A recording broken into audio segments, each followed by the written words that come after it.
Hello, everybody. How are you doing today? Just waiting to get started. Thank you so much for being part of this wonderful YouTube community. This is an amazing way of sharing with you my expertise of 19 years of practicing handwriting analysis. In the last conversation, we were actually talking about success as a concept, success as a way of life. And we identified two important aspects to it. One was fear of success, and the other one, fear of failure. And the good news was we are very well versed with fear of failure, but no, we have not heard about fear of success. And last session, we were actually talking about that. But here, if you're not watched the video, please go back to my channel and watch this video on fear of success. It's an amazing conversation on how you actually look up to the success dimension in your life.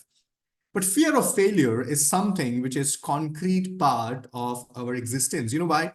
There's so many areas in my own life where I felt this, where I felt not good enough, where I felt stuck in a bad relationship or a bad business or a bad partnership, and I was not really able to voice myself out. I was not really able to stand out. I was not able to say no. So there's so many things which were happening in my life where I really wanted to have the control back.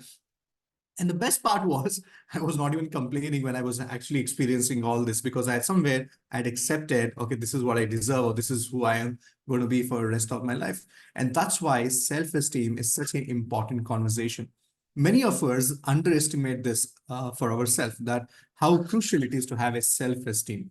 So self-esteem is not just about how you look up to yourself. It's not just about what you see and feel about yourself. Self-esteem is something beyond that. And the way I have understood self-esteem, I can actually give you a Webster's definition. But for me, what is self-esteem is? Self-esteem is basically a beautiful combination of self-respect and self-confidence coming together. Yeah, I always look up the self-esteem in this manner. It's a self-confidence and self-respect coming together. It's important to have this both elements at the best of the levels in our life. Why do we need self-respect? Is because many times when you feel that your voice is not counted, whenever you feel that, okay, you're not, Imran, nobody takes my word, nobody actually takes my input. In the meeting, I go unrecognized. In the family get together, I'm actually insignificant there. So this usually happens when we don't operate with self-respect. It's not about what people have to give you as a respect. It's about the way you look up to your own self. And there's so many things we actually define to bring down our self-respect. It might be about the way you look, it might be the way you are qualified. So you end up comparing yourself with others. And the best way to deal with that is, if you're not going to give yourself self-respect, how do you expect others to actually give you self-respect? The second thing is self-confidence. This is something which we lack. And just to give you a small and the best of example of defining what is self-respect is that, self-respect is basically self-confidence is basically like you want to do things, but you're still waiting for somebody to push you to do things. So when they push you, you go and you do the work and you come back and say, I have not done that if you're not pushed me. So thank you so much for pushing me. Thank you so much for, motivating me. So can you see that you always need somebody to kick you to get started? So this is the major problem many of us experience, including me in a certain part of my life, and I was experiencing. And that's where I got present to this beautiful problem I'm facing in my life, and that is self-esteem. You know what is the good part about self-esteem is that everybody has self-esteem. Yeah, we all have self-esteem. The problem is we don't have it enough. So let me say this again. We all have self-esteem, but we don't have enough. And this why many of us have self-esteem in this manner. Let me just share a quick glance into what is self-esteem and why do you need it. So if you really understand self-esteem, when you have a healthy self-esteem, you feel good about yourself. You see yourself as deserving the respect of others. Okay, you don't question yourself. You don't underestimate yourself, or you don't, really beat yourself down. When you have low self-esteem, you put little value onto your opinion and your ideas. And the best part is we all have self-esteem, as I said. So either the self-esteem is low or high, and sometimes it's inflated. Okay, so today let's decode how it is visible in your handwriting and why is it something, why important to have it. So let me use my conversation around this. And yes, the letter, my favorite letter in handwriting analysis is the letter T. So I want your complete attention to the letter T. So letter T is There are two parts to the letter T. The first one is, this is the stem. We call this as the standing line. The second part is the crossbar.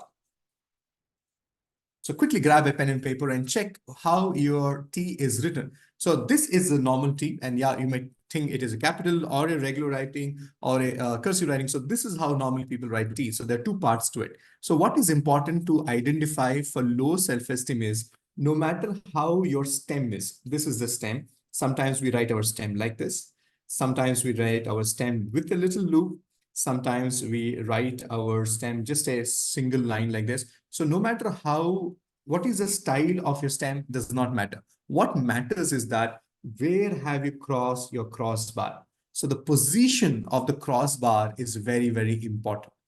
So many of us have the position of the crossbar like this. So let me show you a beautiful example of that.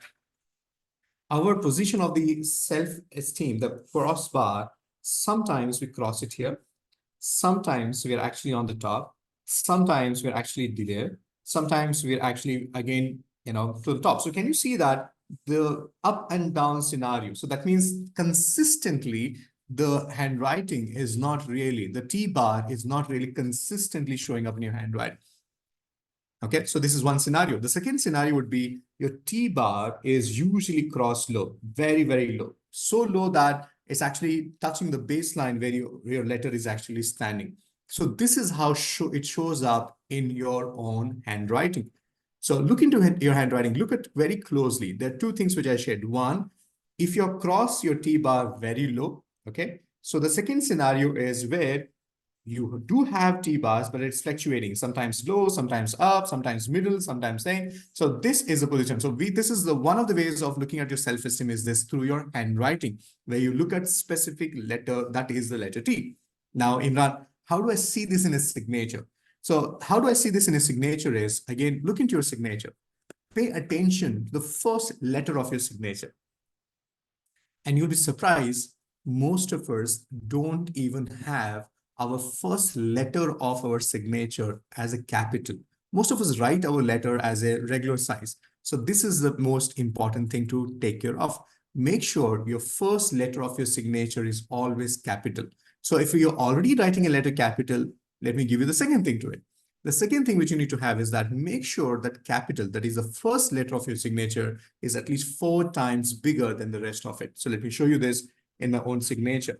So whenever I sign, sign, this is how I write. So this is my first letter of my signature, I, and look at it is capital and it is 4 times bigger than the rest of the letters. And even if I have a surname, it will be proportionate to the size of my first name, that is first letter. It's again a capital.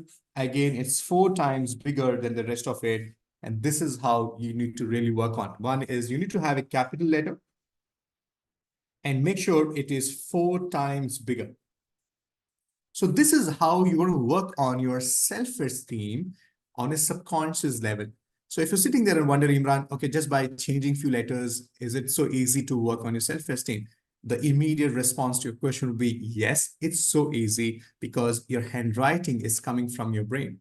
And it is not the letter which is actually changing your self-esteem. It's not changing your behavior. It is the way you write that letter. Let me say that again. It is not the letter. So it's not just about putting your T bar on the top. It's about how you write the T bar. So let me give you a small, insight into this.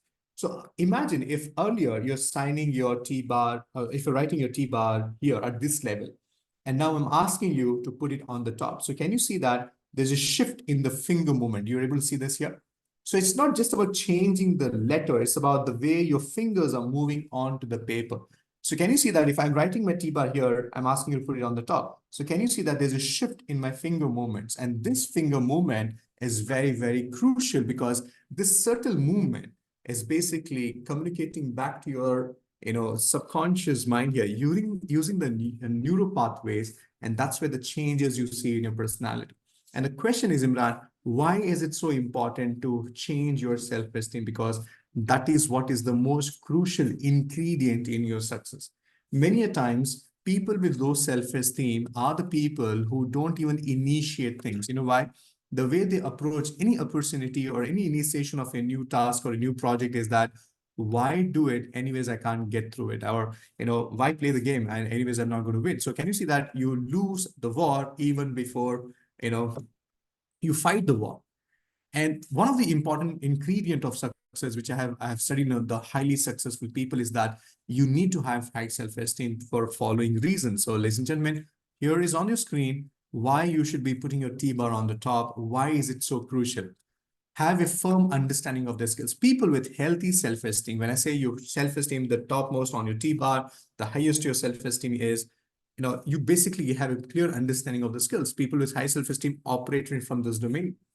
People with high self-esteem are able to maintain healthy relationships with others because they have a healthy relationship with themselves. Can you see that everything starts with you? In fact, one of the fundamental reasons why I tell people to learn handwriting analysis, where I share, I'm so passionate about the science, is because it's one of the ways of falling in love with your own self, because it actually gives you a little insight about who you really are as a person. Okay. So have a realistic approach, expectations of themselves and their abilities. They don't beat themselves down. They know what they're capable of. They know what their strengths are. They know what they need to be, what are the gaps they need to fill in, because they operate from that confidence.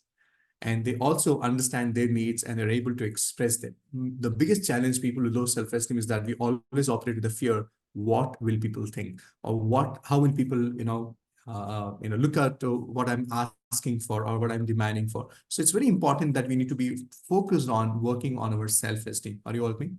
Because if you're still not really able to relate to what I just spoke to you, answer these questions for yourself, because people with low self-esteem these are the challenges.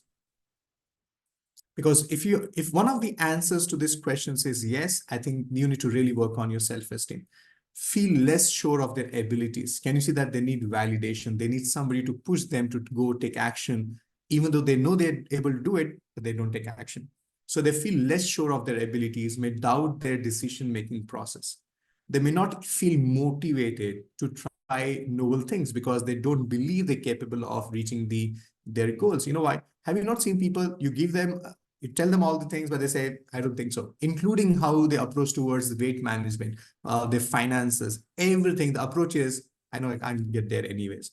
So people with low self-esteem, one of my biggest challenge I have seen with people with low self-esteem is your relationship, which takes a huge beating because you feel less in your relationship and you're not able to express yourself. And the biggest problem, which I also experienced when I was having low self-esteem, is that we can't say no to people. And because we don't say no when we have to actually say no, and we end up saying yes, we beat ourselves down. And that has a cascading effects on everybody around me. Everybody. I make everybody wrong. I punish myself. A lot of things. Okay. So what else can I look into the low self-esteem aspect of it? I can go on and on, give you tons of information on low self-esteem. But the only question I want to ask you is that if you really, really focusing on growing, if your focus is success, I invite you to work on your self-esteem. Whether you want to work on a conscious level, when you want to work on a subconscious level, the reason why I know so much in love with the science of handwriting analysis is that it's easy, it's fast, and I've seen tons of people turning around their life. So this is why you need to be really work on. See, if the way there are many things how we look in. Now, if you're still not really able to connect with Imran, why is self-esteem is so important? Let's have this list of understanding also. You may believe that others are better than you. Congratulations, you have low self-esteem. You may find expressing your needs difficult. Congratulations, this is one of the reasons why you have low self-esteem. You may focus on your weaknesses. You never see the brighter side of yourself. You always find fault. You're highly self-critical in nature. You may frequently experience self-doubt and worry. You always question yourself, can I really do this? Do I think I really deserve this? You may have an intense fear of failure. And that's the reason why we keep talking all these things. You may have trouble accepting positive feedback. You always feel people are behind you, or you always feel that people are trying to pull you down. You may have trouble saying no and setting boundaries. You may put other people's need before your own. That's why you don't love yourself. You don't love yourself. So this is what I wanted to share with you all about the fear of failure, which is associated with our self-esteem. So please make sure you put your T-bar on the top and experience self-esteem, because that's where everything starts. Keep looking for the space for more such learning. And if you have not subscribed to my channel, do that because next time I go live, you get notified.